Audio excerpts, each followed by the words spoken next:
आज माननीय मुख्यमंत्री जी ने 11 बजे जो टीम 11 है उसकी बैठक की। आज मई दिवस है। इस क्रम में सर्वप्रथम जो प्रदेश के श्रमिक हैं उनके कल्याण के लिए जो योजनाएं हैं उनके बारे में उन्होंने समीक्षा की और जो कोविड-19 के कारण बाधित गतिविधियां हैं आर्थिक, उनके संदर्भ में श्रमिकों और कामगारों के हितार्थ राज्य सरकार जो अनेक कदम उठाने हैं उन पर जो है आज विस्तृत रूप से सर्वप्रथम मुख्यमंत्री जी ने चर्चा की। आपको मालूम है आज 4:30 बजे माननीय मुख्यमंत्री जी सभी ऐसे श्रमिकों से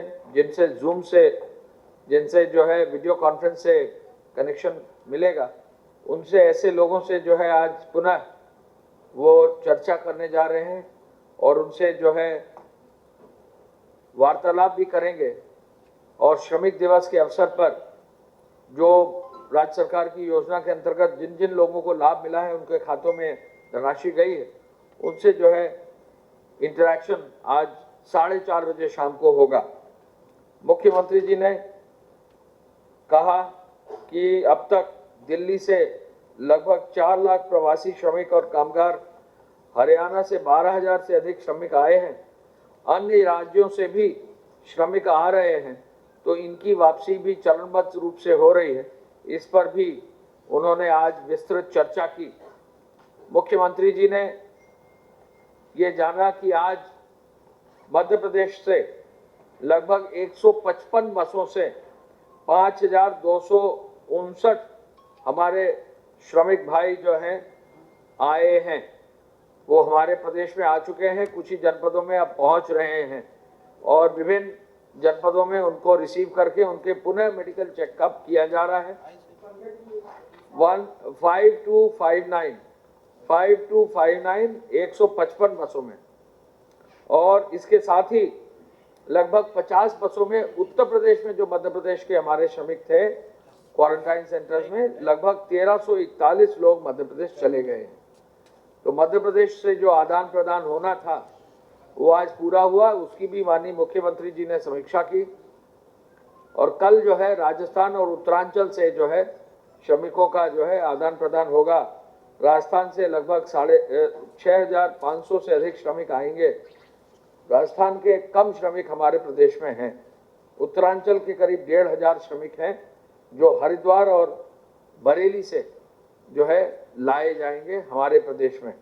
तो आज श्रमिक दिवस के अवसर पर मुख्यमंत्री जी ने श्रमिकों के संदर्भ में, उनकी वापसी के संदर्भ में बहुत ही विस्तृत समीक्षा की।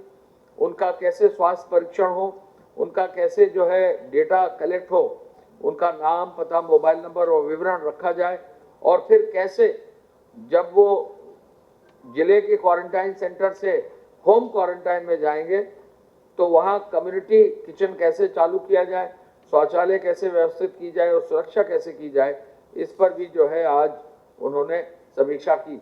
आपको मालूम है कि हर व्यक्ति जो क्वारंटाइन सेंटर से होम क्वारंटाइन में जाता है तो उसको खाद्यान्न का एक पूरा पैकेट दिया जाता है जिससे कम से कम 1 हफ्ते तक का उसके पास राशन की सामग्री रहे, भरपेट भोजन उसको क्वारंटाइन सेंटर पर मिले, इसकी भी आज उन्होंने समीक्षा की। उन्होंने, मुख्यमंत्री जी ने यह जरूर कहा है कि स्वास्थ्य परीक्षण में कोई कमी नहीं होनी चाहिए। उन्होंने ये जरूर कहा है कि घर पर होम क्वारंटाइन में 14 दिन वो घर पर भी जरूर रहे। ऐसे श्रमिकों को, कामगारों को जो है व्यवस्था जब होम क्वारंटाइन में रहे तो वहाँ पर कम्युनिटी सर्वेलेंस भी रहे, वहाँ पर वॉलंटियर्स भी रहे, ग्राम प्रधानों को भी फोन किया जाए और यदि वो शहरी क्षेत्र है तो उनके जो वार्ड मेंबर्स हैं उनको भी फोन करके हालचाल भी लिया जाए और पूरा जो उसका एक नॉर्म है उसको फॉलो करने का कार्रवाई भी की जाए। प्रदेश को बॉर्डर को सील करने का, सीमावर्ती क्षेत्रों में सतर्कता बरतने का निर्देश उन्होंने दिया है। मुख्यमंत्री हेल्पलाइन से ग्राम प्रधानों और नगरों के पार्षदों को मैंने आपको बताया कि उनको, लोगों को ये भी क्षेत्र में बताया जाए कि यदि कोई चोरी छुपे आ गया है या बिना बताए आ गया है तो ऐसे लोगों की सूचना जरूर दे दी जाए, जिससे कि इनका हेल्थ चेकअप अवश्य हो जाए। ऐसे लोगों की जो चोरी छुपे आ जाते हैं या बिना बताए आ जाते हैं, कोरोना कैरियर की होने की संभावना भी रहती है।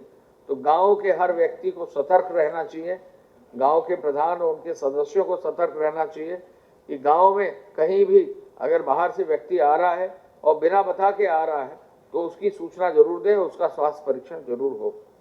मुख्यमंत्री जी ने मरीजों की स्थिति को देखते हुए L1, L2, L3 कोविड चिकित्सालयों में उपचार के लिए जो भर्ती किए जा रहे हैं, इमरजेंसी के सेवाओं के लिए भी व्यवस्था का उन्होंने निर्देश दिया।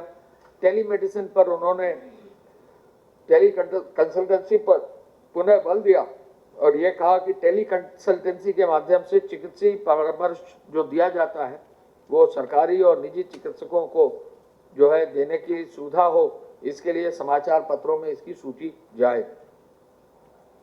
पूल टेस्टिंग का लाभ मिला है, प्रमुख सचिव स्वास्थ्य आपको बताएंगे। पूल टेस्टिंग का काफी लाभ मिला है। एक बार में कम से कम ये पता लग जाता है कि कौन कौन से पूल में कौन कौन लोग संक्रमित नहीं हैं। तो भारी संख्या में जो संक्रमित नहीं लोग हैं उनको बाहर जो है पूल टेस्टिंग में करके निश्चिंतता एक आ जाती है और जो लोग संक्रमित हैं वो फिर निर्धारित हो जाता है। तो ऐसे में पूल टेस्टिंग को और मजबूत करने के लिए और गुणवत्तापरक टेस्टिंग और किट्स को और वैश्विक स्तर पर जो टेक्नोलॉजी उसको अडॉप्ट करने के लिए मुख्यमंत्री जी ने कहा कि लखनऊ स्थित CDRI, IITR एवं BSEP IP से टेस्टिंग के कार्य कराने के लिए माइक्रोबायोलॉजिस्ट और अन्य मानव संसाधन की व्यवस्था कराई जाए और शनिवार से इस टेस्टिंग को प्रारंभ किया जाए।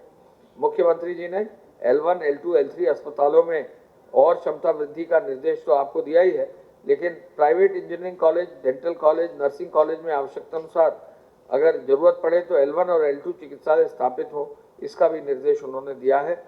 आगरा और कानपुर में अतिरिक्त प्रशासनिक व्यवस्था और डेडिकेटेड मेडिकल टीम भेजने का भी निर्देश उन्होंने आज दिया है और वरिष्ठ अधिकारी और वरिष्ठ चिकित्सा के अधिकारी आगरा और लखनऊ पुनः नए सिरे से भेजने का उन्होंने दिया है। उन्होंने आगरा और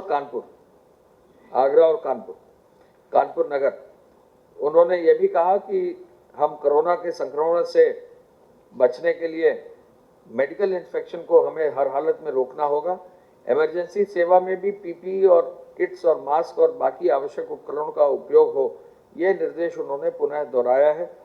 मास्टर ट्रेनर भी नियुक्त करने का उन्होंने आदेश दिया है और ये भी कहा है कि रोडवेज की बसों के चालकों और उनके मास्क और ग्लव्स उपलब्ध कराने का भी निर्देश उन्होंने दिया है। उन्होंने ये भी निर्देश दिया है कि नोडल अधिकारी जो है फोन पर उपलब्ध रहें, लोगों की दिक्कतों को सुने और समाधान करें। मंडियों में सोशल डिस्टेंसिंग को भीड़ न एकत्र हो, इसका भी निर्देश उन्होंने दिया है। उन्होंने कहा है डिजिटल बैंकिंग को और प्रोत्साहित करें और मुझे बताकर खुशी है कि डिजिटल बैंकिंग में जो है बहुत अच्छा कार्य अब हो रहा है और पोस्टल डिपार्टमेंट जो पेमेंट गांव में कर रहा है, सबसे ज़्यादा पेमेंट उत्तर प्रदेश में हमारे यहाँ हुआ है। पूरे देश में पोस्टल डिपार्टमेंट में सबसे ज़्यादा पेमेंट उत्तर प्रदेश में हुआ है। अभी तक कुल संक्रमण के प्रकरण 2281 ये प्रदेश के 63 जनपदों से आए हैं। 2281 इनमें से जो एक्टिव इन्फेक्शन के केसेस हैं वो 1685 2281। अभी तक 555 लोग पूर्णतः उपचारित होकर डिस्चार्ज किए जा चुके हैं। 41 लोगों की प्रदेश में कोरोना वायरस के संक्रमण से दुर्भाग्यपूर्ण मृत्यु हुई है। कल प्रयोगशालाओं में 4177 सैंपल्स की टेस्टिंग की गई और प्रयोगशालाओं में कल 3740 नए सैंपल्स भेजे गए। पूल टेस्टिंग लगातार प्रदेश में हो रही है। आप जानते हैं कि पूल टेस्टिंग प्रारंभ करने वाला उत्तर प्रदेश पहला राज्य था। अभी तक कल जो टेस्टिंग हुई पूल में 349 पूल लगाए गए, जिसमें 1649 सैंपल 1649 सैंपल्स पूल में लगाए गए टेस्टिंग के लिए। इनमें से 349 में से 8 पूल पॉजिटिव पाए गए और 341 पूल्स नेगेटिव पाए गए। दो तीन बातें जो आपके माध्यम से मैं कहना चाहता हूं। Negative 341, 8 pool, 8 pools positive. आपके माध्यम से आपके माध्यम से जो डिस्ट्रिक्ट्स हैं जहां पूल पॉजिटिव पाए गए थे वो उसी में इंक्लूड हो जाता है जिसमें इन्फेक्शंस आते हैं, जो हमारे दिल्ली की लिस्ट आपको मिलती है शाम में। मेरठ, गाजियाबाद, अलीगढ़, एटा और बरेली में पूल्स पॉजिटिव पाए गए थे। तो आपके माध्यम से जो मैं दो तीन महत्वपूर्ण बातें बताना चाहता हूं। एक तो ये कि ये जो बीमारी है ये संक्रामक बीमारी है, इसमें कोई स्टिग्मा नहीं है। ये संक्रामक बीमारी जाति, धर्म, मजहब कुछ नहीं देखती, ये किसी को भी हो सकती है। इसलिए जब ये अगर किसी को लक्षण आते हैं तो बिल्कुल न घबराए और तत्काल वो स्वास्थ्य केंद्र में आए, अपना जांच कराए और प्रदेश सरकार के द्वारा इसकी चिकित्सा की सुविधा निःशुल्क उपलब्ध कराई जा रही है, जांच की सुविधा और इसके चिकित्सा की सुविधा। इसलिए जितनी जल्दी आप आएंगे, जितनी जल्दी आपको लक्षण होते हैं, तत्काल आप सहायता लीजिए, स्वास्थ्य केंद्र में आइए और जो हमारा हेल्पलाइन है स्वास्थ्य विभाग का, वहाँ फ़ोन करिए 1800 180 51 45 1800 180 5145। जितनी जल्दी आप अपने लक्षणों के आधार पर आप चिकित्सा केंद्र में आ जाएंगे और जितनी जल्दी टेस्टिंग होकर के आपकी बीमारी का पता चल जाएगा, उतनी ही संभावना रहती है कि आप बिल्कुल स्वस्थ हो जाएंगे। इस बीमारी में जिनकी अधिक उम्र भी है, जो लोग 80 साल से अधिक उम्र के भी हैं, वो भी बिल्कुल ठीक होकर के घर जा रहे हैं। जिनको कोमॉर्बिडिटी है वो भी बिल्कुल ठीक होकर के घर जा रहे हैं। परेशानी उनके साथ हो रही है जो बिल्कुल आखिरी समय में आ रहे हैं, जो बिल्कुल अपने रोग पर ध्यान नहीं दे रहे हैं और जब बिल्कुल तबीयत खराब हो जा रही है और तब वो अस्पताल आ रहे हैं तो परेशानी हो रही है। जैसे ही लक्षण लगें तत्काल इसमें आना चाहिए। और आपके माध्यम से मैं सभी से अनुरोध करना चाहूँगा, सभी लोगों से, कि अगर आपके इर्द गिर्द किसी को अगर ऐसे लक्षण आते हैं उसको बताइए और उसके साथ बिल्कुल सामान्य व्यवहार करें। किसी प्रकार का ना आपको उससे डरना है, ना आपको उसको किसी हीन दृष्टि से देखना है। ये बीमारी किसी को भी हो सकती है।